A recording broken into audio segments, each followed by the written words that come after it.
Hey, welcome back to the channel. I hope you're all doing really well. I thought today is a great time to share with you my top 10 metal albums of all time. This isn't something I've taken lightly, and I've been pondering what they are for years. It's a really great topic, and I love talking about the bands. I love listening. I love tuning out to the world and just hearing my favourite music. It's as important to me as playing the guitar. I just love music, and so this is something that I've given a lot of thought to. But number 10 on my list, we'll go backwards, we'll work our way down. Number 10 is actually Gojira's Magma. They're just so together. I think Joe and his brother, just the whole unity in the whole group, the bass, everything just comes together so beautifully, and they play with their strengths, and they work with it, and it's like the whole thing sounds great. And if you've seen the Red Rocks concert, it's amazing. It just made hairs stand on the back of my neck when I watched it. So if you haven't seen it, go check it out. It's on YouTube. Look, they're great songs on that album. It's got a great tone to it. It's pretty raw, but at the same time, it's very well done. And I just rate it. It's definitely not number 10 on my list. A lot of albums that didn't make it, but these guys did. So number 9 on the list, that brings us to Exodus with the Atrocity Exhibit A. And this album, I think it sums up Exodus in a package. It's fantastic vocals. I always liked Rob Dukes. The guitars and everything, the mix. Andy Sneap did an amazing job. It's just got this crushing tone that and like everything, the bass, the drums, like everything's just in your face, and it's brutal. But the riffs are cool. They're just well constructed. The song choice is cool. Solos are great. I can't fault that album from them. It's got some of the best Exodus moments. So coming down to number 8 now, we've got Lamb of God with Sacrament. These guys really drop metal on its head for me. It's like what Nirvana did in the 90s, coming out with Nevermind. Lamb of God brought a totally unique and new way to metal that I'd never heard of. Apart from having a great tone and the song choice on the album, like they're great songs, I thought it was just produced really well. I'm always looking at the production side of albums, not just if they're good songs. You know, a lot of albums have great songs, but the production's terrible, and it goes hand in hand for me. And this album's no exception. I thought the drums just sound amazing. They're so sharp, and the attack is so on point. Mark and Willie lock into those riffs, and it's really groovy. It's easy to listen to. But yet it's got that depth. You can keep coming back and listening to it and hear different things each time you do. And it's really fun to play as well. I'd never appreciated Lamb of God until I started actually playing them. But my drummer at the time said, like, we want to play Laid to Rest. And I'm like, oh, okay, I'll give it a go. And I started playing it, and I couldn't put the guitar down until I'd played it so many times my fingers hurt, and then I'm straight onto Hourglass, and it just went from there.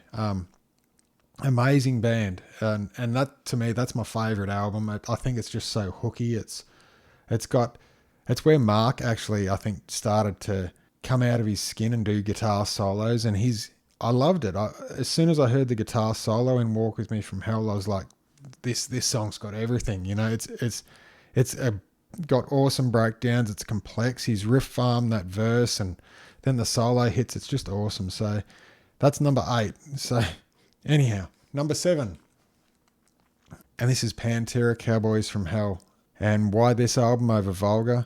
I love the tone through the album, and Dime was really showing the world that there's a different side to metal. It was powerful and had songs like Domination that ripped your face off. But then he had The Sleep with the most beautiful solos ever.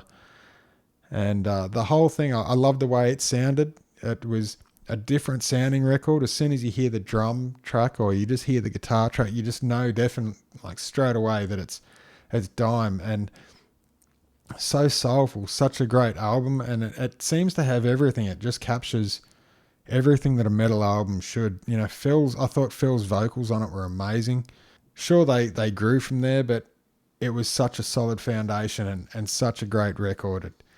Just a great album. So number 6, that brings me to Judas Priest with Painkiller. I don't think I need to explain why this is such a cool album. It's the guitar tone, the whole tone on the album is just really cool, but the guitar tone in particular is so abrasive. It's so in your face, like so mid-focused and punchy that it's like this old school JMP tone, but it's got a modern take on it. And Glenn and KK's solos are so good, like the sweep picking and that neoclassical vibe that it's got. It's so much fun to play, and it's just a great record to listen to. It's just one of those classics that every time I hear, I want to play guitar. I don't, I'm not scared of it. I don't want to run away from it. It just makes me want to learn that lick and play. And I think all these albums that I've shown so far, there's elements of all these guys playing that I just want to keep for myself. I love the way that Glenn Tipton phrases his solos. It's always been something to me that is in and out of the guitar solos. Like they're super aggressive, then really melodic, and then he does something that's a little bit off key and then brings it back in. Like it's just really well done. It's got all the elements that I love in a guitar solo. If that's how I would want to play. Style that I would harness the most out of all my guitar heroes. I think just the way he phrases his solos, they're never boring and they're really cool.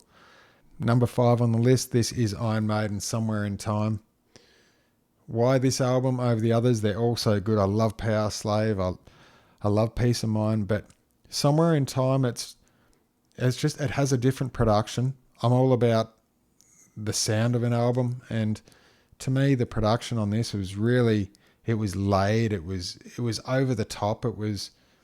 They used some keyboards for effects and things, but the whole sound and the way that album sounds is extremely complex. It's really where Pink Floyd meets metal. It's, to me, like Alexander the Great is so awesome. The lays, the harmonies, the way it was constructed.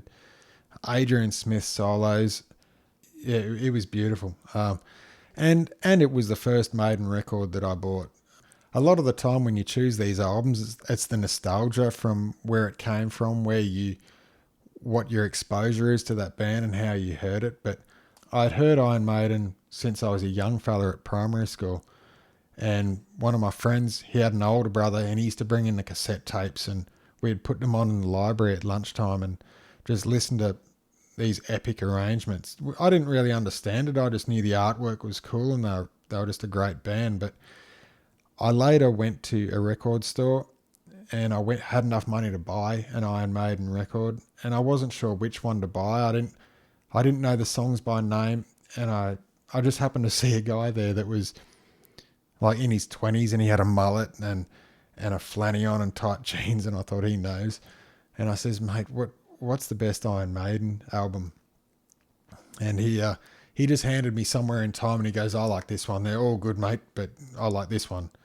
And so I bought that and I took it home, and he was right. It was, to me, I didn't look back. The others are fantastic, don't get me wrong, but that one to me is just where the nostalgia is. So anyway, hopefully I'm not boring you with my stories. Okay, hope you're still with me, everyone. Next brings us to number 4 with Ozzy Osbourne's Blizzard of Oz, and Randy Rhoads. What else? I don't need to say anything else. I wish I could pair this one up with Diary. If I could, Blizzard and Diary, I'd put them as one album, I think. There's something about it. Randy Rhoads, he's using this old Marshall Plexi. It's just cranked to enormous volume, and the energy in the whole place was amazing. So, look, I don't need to explain Randy Rhoads. Yeah, what a guitar player. Such an inspiration to me. His solos and guitar work, the rhythm work, everything about it is just perfect. He's a beautiful guitar player. What a loss. Yeah, not much more I can say about that. But so next on the list we have number 3 with Slayer's Seasons in the Abyss, and these songs are amazing. I was the teenager at the right time. The nostalgia of my youth is right there. And those riffs are just amazing, like Slayer riffs. It doesn't matter. You don't need to be this heavily learned guitar player that knows all the scales and all the notes. No, you just need a great riff and a cool drummer that ties it all in, and you've got Slayer. Just the aggression, everything about it. Their guitar solos didn't make any sense, but were so cool. And I thought the production on it was awesome as well. Kerry and Jeff were just such a great team working together on those guitar parts. Really unique styles, and yeah, that to me, that album is just the pinnacle of Slayer. That's just where they had it. It's the solos were really good. They weren't just made up. They actually gave them thought, and they constructed them, and the riffs were always good in Slayer songs. So yeah, right, yeah. So I'm sure you all understand. Next brings me down to Megadeth, Rust in Peace at number 2. And Dave Mustaine was a maniac. This album is crazy. It's how does someone write an album like that on their own? Pretty much, those riffs and the guitar lines. I've been playing it all my life. That album I've been playing since I could pick up a guitar, pretty much, and I'm still learning so many things, so many lessons from it every time I play it. So how else can I say it? Marty Friedman comes along with this exotic scales, and Dave Mustaine's so aggressive with these pentatonic patterns, and you blend it all together and turn up the speed rate, and you've just got Rust in Peace. And it's so raw but aggressive. The guitar tone with the JCM 800, I love it. I love the way it was captured. There's great stories behind it. I've got the book coming very soon that I'm so excited to read at Christmas. Yeah, such an inspirational album. I'll keep playing it till I can't play anymore. It's right up there. And number 1 spot, I'm sure you're not surprised. Look, I honestly couldn't decide with this one, so I've chosen them both, and it's And Justice for All and Master of Puppets. If I can choose them as one album, I'm doing that.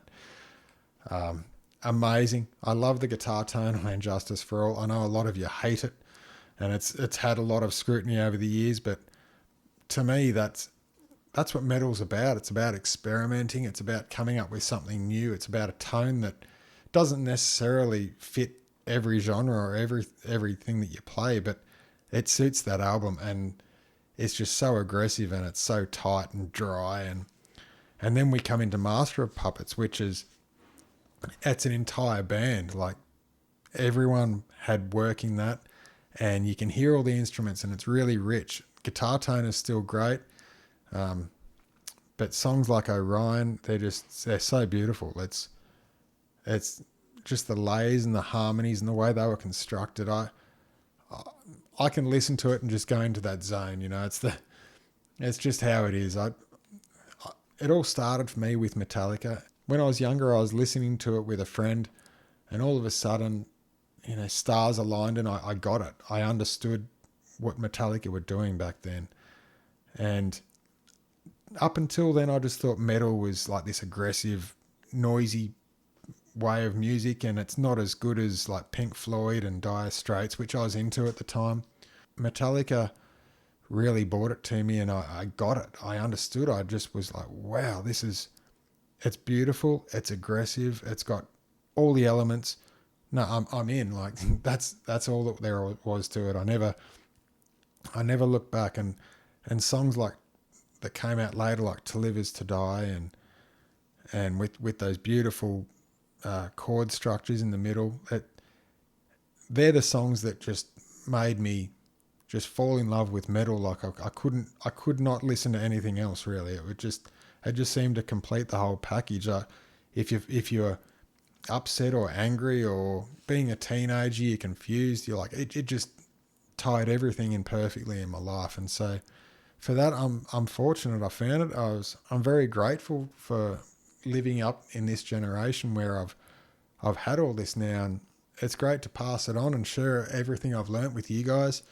Look, that ties in my top 10. I just love my music. I love my metal, and sure. So I hope I could give insight into why these bands and albums are in my top 10. I'm sure there's others that you're going to say, why aren't they in there? But look, it's my list. It's how I was wired. It's what excites me to play guitar.